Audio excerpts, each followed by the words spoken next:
Running candle এনে আপনি শুনেন, এনে মিনি জোনের মাধ্যমে যদি লিকুইডিটি কালেক্ট করে থাকে, এটা যদি ইনসাইড ক্যান্ডেলের মাধ্যমে এন্ট্রি নেওয়া থাকে, হ্যাঁ, বাইং এর প্রেসার ক্যান্ডেল ইনসাইড ক্যান্ডেলের মাধ্যমে যদি এন্ট্রি নেওয়া থাকে, এটা যদি এক্সিট না করে, তাহলে বাইং এর রকেট ক্যান্ডেল আইব। আপে মারেন সাইবুল ভাই, আপে মারেন, এখান থেকে আপে মারেন। ওকে, দেখ এখান থেকে আপে মারেন। এটা যদি বাই প্রফিট না দেয়, তাহলে কি যে কইতাম আমি।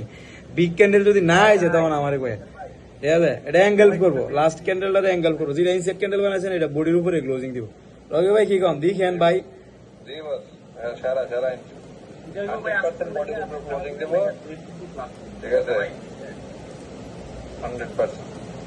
যদি না দিছে তখন 10 সেকেন্ড আছে কইলাম তো। এটা যদি ভাই না হয়, তখন আমার কেন জিরা ভাই কইছে আমি $50 করে ভাই 10টা মারছি, $50 করে আমি 10টা মারছি। বুঝেনি রকি ভাই? আওয়াজ দিন, আওয়াজ আওয়াজ কোথায় আপনার? গলার সুর কোথায়?